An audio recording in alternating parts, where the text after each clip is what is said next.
It felt almost like a secret, the way Shayla was talking about the letters.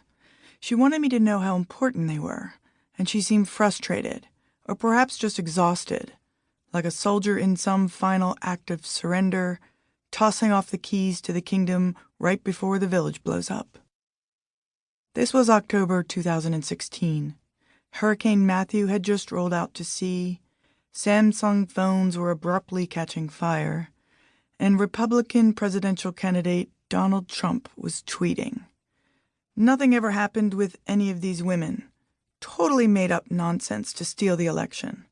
Nobody has more respect for women than me. And I suppose Shayla was feeling as wistful as anyone, tumbling inside the gathering awareness of sweeping cultural change in America. She had served 6 years in the Obama administration, the past 2 as a senior advisor, and we were in her office in the West Wing, where she was reaching toward a bookcase filled with thick 3-ring binders. Inside the binders were letters to Obama that dated back to the beginning of his administration.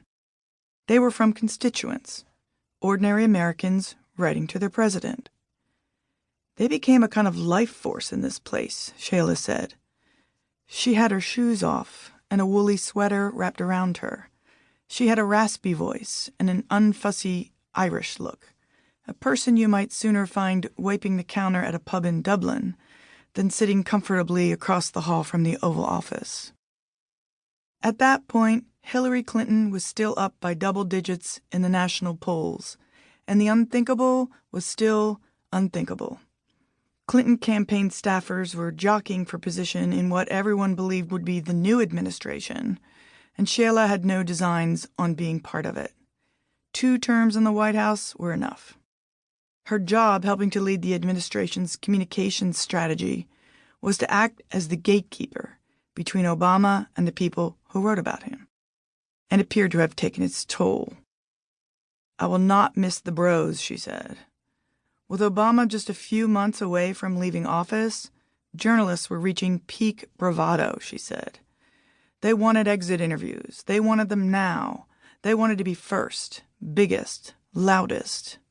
She was sick of the egos, the same old questions, the lack of imagination, and Trump was tweeting, and it seemed like the world was going haywire. The letters, she said, served as a kind of respite from all of that, and she offered to show some to me.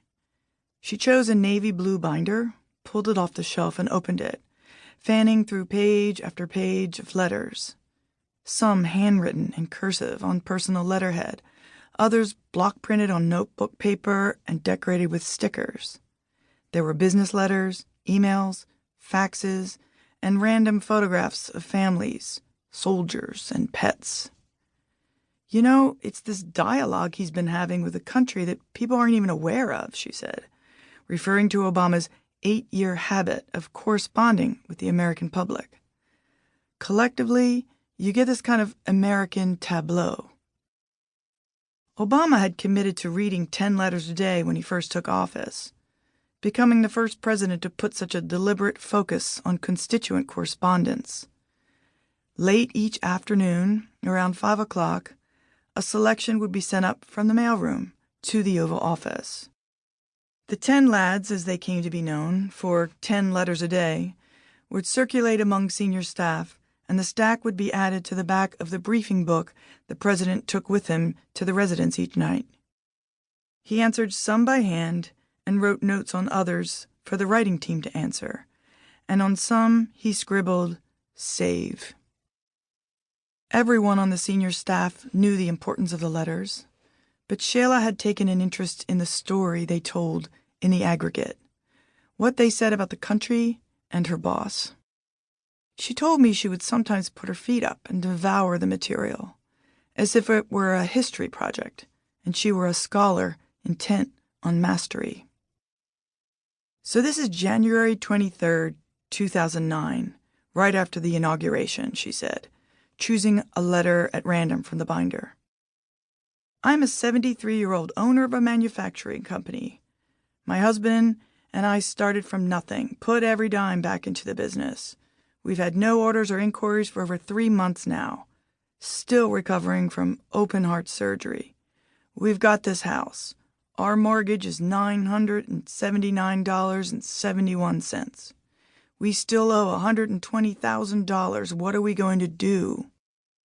You know, she said, that kind of stuff. All these signs.